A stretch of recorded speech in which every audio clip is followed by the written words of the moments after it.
Acha guys, I need your attention. These are some of the latest papers of waves. In an experiment, a student uses a microphone and a cathode ray oscilloscope to analyze a sound wave. Okay, the diagram shows the trace on the screen of the CRO. Okay, the student is expecting a sinusoidal waveform to be shown on the screen, लेकिन उसके पास तो पता नहीं क्या आया, आधा signal तो ऊपर से क्लिप ऑफ हो रहा है. ठीक है, which changes should the student make to the time base and the Y gain of the CRO so that the screen shows a continuous trace for one complete cycle of the waveform. अब सबसे पहली बात है, इसमें आधी cycle भी पूरी नहीं आ रही है. जरा सुनो, listen to me very carefully. ये चीज मैं आपको इधर समझा रहा हूं, सुन लो. अगर आपने टाइम बेस को इंक्रीज अगर आपने इंक्रीज किया टाइम बेस को, तो ये याद रखना कि आपके पास जो सिग्नल होगा, signal will appear to be compressed horizontally. ये एक की पॉइंट लिख लो अपने पास, इंक्रीजिंग द टाइम बेस में. समझ गए? दूसरी चीज आपके पास ये है, इफ Y gain is increased, signal displayed will be compressed vertically. और इसका उल्टा भी होता है दोनों के लिए. अब जरा सुनो, सबसे पहली चीज, मुझे सिग्नल को जो ऊपर से क्लिप ऑफ हो रहा है उसको मुझे नीचे करना है. अब जरा सुनो, एक दफा इधर देखो, इधर देखो. अगर मैंने टाइम बेस बढ़ाया, मेरे पास यूं कंप्रेस हो जाएगा. अगर मैंने वाई गेन बढ़ाया तो यूं कंप्रेस हो जाएगा. अब सबसे पहली चीज है, लुक एट दिस डायग्राम. इसके अंदर ऊपर से क्लिपिंग हो रही है, यानी मुझे वाई गेन को तो बढ़ाना ही पड़ेगा. That is the only way. यानी मेरे पास वाई गेन को तो मैं स्ट्रेट अवे इधर लिख सकता हूं, इंक्रीज इंक्रीज. अग्रीड? और सिंस मेरे पास आधी साइकिल भी नहीं आई है, मुझे तो पूरी साइकिल चाहिए, तो मैं टाइम बेस को भी क्या करूं, इंक्रीज कर दो. यानी डी आंसर इसका बन जाएगा. अग्रीड? समझ गए? ये मैंने पॉइंट्स लिखवा दिए, भूल जाओ तो ये याद करके जाना. इसका वाइस वर्सा भी एप्लीकेबल होता है, उल्टा भी आ सकता है. ठीक है, मुर्तजा क्लियर है? अच्छा, अब जरा इधर देखो, सुनो. ये बच्चों वाला सवाल है. कुछ सवाल आसान होते हैं, एक आध मुश्किल होते हैं. लेटेस्ट पेपर का सवाल है.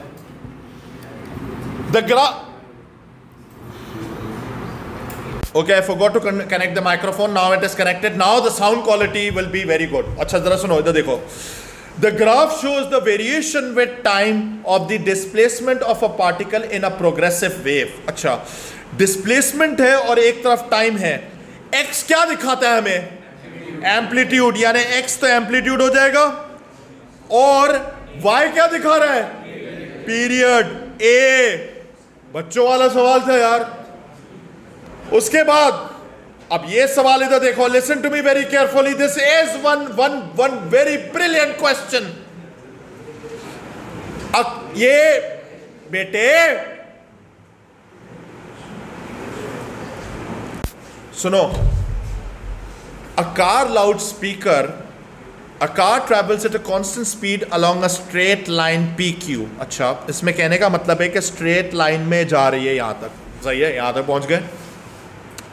A loudspeaker attached to the car emits sound of constant frequency F. सही है. A stationary observer is at point O. यहां पर हमारे पास एक stationary observer है. सही है. Realistically, अभी मुझे एक बात बताना, जब ये P जा रहा है इस तरफ, realistically मैं ये कह सकता हूं कि O के करीब जा रहा है, लेकिन एक लिमिट तक. सही है. अगर ये O के करीब जा रहा होगा तो शुरू में फ्रीक्वेंसी क्या होगी? इंक्रीज होगी. सही है, इंक्रीज तो है ही है, ठीक है। लेकिन जब इस रीजन में आने की कोशिश करेगी तो इसका डिस्टेंस कांस्टेंट होता जाएगा। अगर इसका डिस्टेंस यहां पर मेरे पास, क्योंकि सीधी सी बात है ये डिस्टेंस तो मेंटेन रहेगा, यहां पे मेरे पास फ्रीक्वेंसी क्या होना शुरू हो जाएगी, कम होना शुरू हो जाएगी। अग्रीड, शुरू में इंक्रीज और फिर कम, सही है। इधर इनफैक्ट जब ये पहुंचेगा इस पर्टिकुलर पोजीशन पे, जब ये क्रॉस करके जा रहा होगा, इधर इसको ओरिजिनल फ्रीक्वेंसी सुनाई देगी, सही है। जब इधर से दूर जाएगा तो फिर क्या होगा, डिक्रीज, सही है। अब पढ़ते हैं, what does the observer hear as the car moves from P towards this?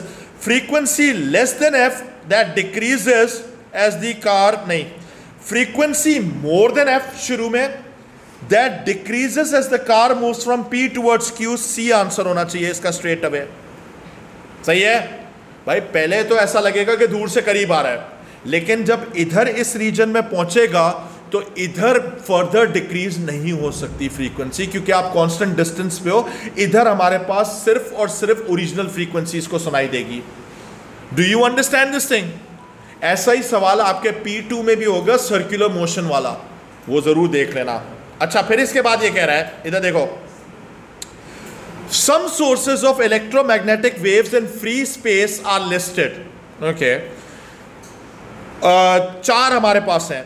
Which list gives the source in order of increasing wavelength from left to right of the waves emitted by the source? एक काम कर लेता हूं, मैं आपको simple सी चीज बता देता हूं। नंबर 1, सबसे पहले बीच में हमारे पास आता है विजिबल, बराबर में आता है हमारे पास इंफ्रारेड, इंफ्रारेड के बराबर में क्या आता है, माइक्रो, माइक्रो के बराबर में क्या आता है, रेडियो, विजिबल के लेफ्ट साइड पे क्या आता है, यूवी, यूवी के लेफ्ट साइड पे क्या आता है, एक्सरेज, और इसके लेफ्ट साइड पे क्या आता है, गैमा। सही है, यहां तक भी पहुंच गए। अब आपके पास रूल ये कहता है कि जब आप रेडियो की तरफ जाओगे तो आपके पास लैम्डा इंक्रीज होगा, और जब आप लेफ्ट साइड पे जाओगे तो फ्रीक्वेंसी इंक्रीज होगी। सही है, ये बात समझ में आ गई? Use this radio. अच्छा, इसने बोला है सम सोर्सेज ऑफ दिस है, which list gives the source in order of increasing wavelength from left to right of the waves emitted by the source. एक मिनट, इंक्रीजिंग वेवलेंथ, सबसे पहले x ray, फिर उसके बाद है रेडियो, नहीं आ सकता, 30 मिलीमीटर वेवलेंथ रेडार नहीं, light emitting diode that emits red light, visible region, फिर उसके बाद मेरे पास आएगा wavelength 30 millimetre wavelength radar transmitter और रेडियो वेव। तो कौन सा आंसर बनेगा बेस्ट? सी। सही है। नेक्स्ट, अब जरा इधर देखो, ये वाला सवाल आ गया, नेक्स्ट लेवल सवाल है, बहुत मुश्किल सवाल है, माइंड यू, आसान नहीं है कहीं से भी। इधर देख लो, a vertical polarized beam of light is incident normally on a polarizing filter. Okay, the transmission axis of the filter is at an angle of 40 to the horizontal. Be careful, 40 to the horizontal. अब मसला ये है, मेरे पास जो पीछे वाली wave थी वो वर्टिकल थी, और ये एंगल इसने 40 दिया है, किसके साथ? हॉरिजॉन्टल के साथ। मैंने आप लोगों को बताया था कि ट्रांसमिशन एक्सिस का जो एंगल आता है वो वर्टिकल के साथ ही आएगा, जो पिछली वाली वेव के साथ आएगा। यानी मेरे पास ये वाला एंगल होना चाहिए, ये कितना आएगा? 50, यानी इसका मतलब है कि ये वाला जो मेरे पास जो मेन एंगल है वो 50 डिग्रीज है। अच्छा, यहां तक तो पहुंच गए। अब एक मसला है, इसने मुझे बोला है what is the ratio of the amplitude. अब इसने एम्पलीट्यूड बोला है, इंटेंसिटी नहीं बोला है, बी केयरफुल। इसने बोला है amplitude of the transmitted beam over the amplitude of the incident beam. एक काम कर सकते हैं, सबसे पहली चीज़ है हमारे पास intensity is directly proportional to amplitude square, या मैं इसको ये भी लिख सकता हूँ कि amplitude is directly proportional to under root intensity. ये भी कर सकते हैं हम लोग, इनफैक्ट यही यूज़ कर लेते हैं, ज़्यादा फास्टर होगा। सबसे पहले amplitude of the transmitted beam, यानी मैं इसको रूट इस तरीके से कर सकता हूं, कि मेरे पास जो ट्रांसमिटेड बीम होगी इन टर्म्स ऑफ आई अगर मैं निकालूं तो ये हो जाएगा आई cos 50 का स्क्वायर, अग्रीड, यहां तक भी पहुंच गए। फिर डिवाइडेड बाय रूट और ओरिजिनल एम्पलीट्यूड कितना था आई, सही है, इन टर्म्स ऑफ इंटेंसिटी किया है मैंने, सही है, समझ गए। अब आप इसको सिंप्लीफाई करो, निकालो आंसर क्या आ रहा है, 0. सही है, got it, is that clear. अब इसमें सबसे बड़ा जो ब्लंडर होता वो ये होता कि आप इसको इंटेंसिटी समझ के करते। ये एम्पलीट्यूड पूछ रहा है तो ये रिलेशनशिप भी लगा था इधर, इसमें मेजॉरिटी ऑफ द कैंडिडेट्स फंस जाते हैं। मैलूसिस लॉ आता, ओ माय गॉड मैलूसिस लॉ, बेटे लेकिन इसने पूछा तो सवाल किसका पूछा है, एम्पलीट्यूड का पूछा है, क्लियर है, सही है जी बेटे। Two progressive waves meet at a point. Which condition must be met for superposition of the waves to occur? The waves must be coherent? नहीं, जरूरी नहीं है coherent हो या नहीं हो, superposition possible है। The waves must be of the same type. Maximum यही condition है कि अगर मुझे superposition करवानी है, same type होना लाजमी है। Coherence सिर्फ और सिर्फ डबल स्लिट में यूज होता है, समझ गए, क्लियर है। लेकिन अगर मुझे इंटरफेरेंस करवानी है सेम टाइप होनी चाहिए, ये नहीं हो कि मैं साउंड को उठा के लाइट के साथ मिक्स कर रहा हूं, जो कि पॉसिबल नहीं है, गॉट इट। फिर ये एक सवाल आया इधर देखो, a string is stretched between a vibrating generator and a fixed point, okay. When the vibration generator is vibrating at a frequency f, a stationary wave with 5 nodes is created on the stretch spring as shown. There is a node at the end of a string that is attached to the vibration generator. The frequency of the vibration generator is slowly increased. What is the next frequency that produces a stationary wave on the string? पहले खुद try करो। सबसे पहली चीज है, इस सवाल के अंदर मेरे पास यहां पर 1 2 3 4 लूप्स बने हुए हैं, सही है। अगर मेरे पास 4 लूप्स बने हुए हैं तो मैं कह सकता हूं कि ये जो आपके पास f है, this is not the fundamental, but in terms of fundamental this should be 4f0, क्योंकि क्लोज एंड है, सही है। फिर इसने क्या कहा है, इसने कहा है the frequency of the vibration is slowly increased. What is the next frequency that produces a stationary wave on the string in terms of f पूछा है ना। तो हम एक काम करते हैं, let this be f new, और हमारे पास 5वीं दफा बनेगा तो इसका मतलब है कि ये हो जाएगा 5f0। दोनों इक्वेशंस को उठाओ, डिवाइड कर दो, यानी ये हो जाएगा f over f new should be equal to 4f0 over 5f0। ये कैंसिल, यानी f new should be equal to 5 over 4f। इसको सिंप्लीफाई करो तो कौन सा आंसर आ रहा है, a। समझ गए दिमाग। नेक्स्ट क्वेश्चन ये कह रहा है, a ripple tank and a barrier with a single gap are used to demonstrate the diffraction of the surface ripples on water. Initially the wavelength of the ripple is 5 times smaller than the gap of the barrier। यानी इसका मतलब है diffraction नहीं होने के बराबर होगी, सही है। Which change increases the amount of diffraction observed?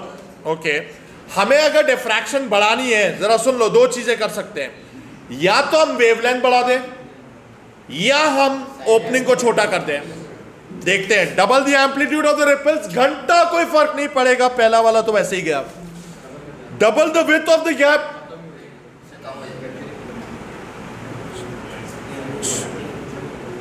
जरा सुनो सुनो सुनो सुनो, हाँ नहीं होगा। Half the frequency of the ripples, अगर आपने फ्रीक्वेंसी को हाफ किया तो वेवलेंथ क्या कर दी, बढ़ गई। लैम्डा इंक्रीजेस, अगर लैम्डा इंक्रीजेस होगा तो डिफ्रैक्शन बढ़ेगी, क्योंकि स्पीड तो कांस्टेंट रहेगी, मीडियम सेम है। अग्रीड, सी हो गया। नेक्स्ट क्वेश्चन, ये वाला क्वेश्चन पहले आप लोग ट्राई करो। अच्छा आप जरा इधर देखो, a laser produces a beam of light of wavelength this, lambda हमारे पास गिवन है। The beam is incident normally on two slits that are a distance of this apart. Be careful, distances में बड़ा घपला है इधर, केयरफुल। क्या है? A screen is placed parallel to the slits. The bright interference fringes on the screen have a separation of this, यानी bright to bright, ठीक है। What is the distance between the screen and the two slits? यानी lambda is equal to sx over d लगा सकते हैं। lambda हमारे पास कितना है, 650 into 10 raised to power minus 9। Slit separation कितनी है, 0.12 into 10 raised to power minus 3 metres में जाना है। फ्रिंज सेपरेशन कितनी है, 7.5 into 10 raised to power minus 2 divided by D. D की वैल्यू क्या आ रही है, 13.8 आ रही है। तो 13.8 मीटर्स इज रफली इक्वल टू 14 मीटर्स। तो डी आंसर, कोई मसला ही नहीं था। नेक्स्ट, अच्छा इधर देखो, हाँ पहले खुद करो जरा, इधर देखो, लिसन। सबसे पहले इसने बोला है कि beam of light from a laser is incident normally on a diffraction grating, यानी फॉर्मूला ये वाला लगेगा, ये तो है ही है। The diagram shows a second order, यानी n की वैल्यू 2 हो गई। The grating has a line spacing, यानी लाइन सेपरेशन, यानी d की वैल्यू ये गिवन है। The angle between the two second order maxima is 110, लेकिन हमें ये वाला एंगल चाहिए होगा, डिवाइडेड बाय 2 करना पड़ेगा, यानी मसला ही कोई नहीं है। d की वैल्यू क्या है, 1.0 into 10 raised to power minus 6 multiplied by sine कितना आएगा, 55 डिग्रीज। बी केयरफुल, n क्या आएगा, 2। लैम्डा टारगेट है, निकाल लो कितना आ रहा है, a। आसान सवाल था, लेकिन जरा देख लो ये ईयर कौन सा है, मई जून 23, आसान है ये वाले भी। अच्छा ये वाला सवाल इधर देखो, ये अच्छा सवाल है। A longitudinal wave is traveling from left to right. The graph shows the variation of the displacement of particles along with the wave at one instant in time. Displacement to the right are positive, displacement to the left are negative. यानी इसने बोला है कि अगर मैं A point की बात करूं तो A वाला राइट पर है और C वाला लेफ्ट पर है। अग्रीड, ये वाला हमें समझ में आ रहा है। मुझे बोलता है which label point represents a compression, obviously B होगा। अब अगर आप बोलो कि सर D भी हो सकता है, अगर आपने बोला क्योंकि E है यहां पर, लेकिन E में जरा इधर देखो, दोनों अलग अलग जा रहे हैं। यहां पर अगर D होता तो D क्या होता, रेयर फ्रैक्शन का सेंटर। समझ गए, समझ गए? दोबारा सुनो, देखो एक तो इस सवाल में स्ट्रेट अवे बोला है, तो सबसे पहली चीज है, सुन लो, displacement to the right are positive, यानी ये वाली जो displacement to the right are positive, displacement to the left are negative. Agreed. अब जरा अगर मैं ए पॉइंट की बात करूं तो ये कंफर्म राइट पे जा रहा होगा क्योंकि ये साउंड वेव है, और ये वाला लेफ्ट साइड पे जा रहा होगा, तो बीच में जो बेचारा एक बैठा हुआ होगा वो क्या होगा, कंप्रेस हो रहा होगा। समझ गए? सिमिलरली अगर मैं एक और ई पॉइंट इधर मार्क करता हूं, अगर आपको डी पे डाउट है, तो सी वाला क्योंकि नीचे की तरफ जा रहा है तो लेफ्ट पे जा रहा है और वो राइट पे जा रहा है, यहां पे क्या होगा, रेयर फ्रैक्शन। Got it? अच्छा इधर देखो, लास्ट सवाल of the day. Source x emits a sound wave of constant frequency f. सही है. The wave is subsequently received at a stationary detector by Doppler effect का सवाल लग रहा है. The frequency of the wave that is detected by y is less than f. यानी इसका मतलब है दूर जा रहा होगा. What could be the reason for this? Between x and y the wave undergoes diffraction. Oh भाई, the between x and y the wave undergoes reflection. No, x is moving away from this. Yeah.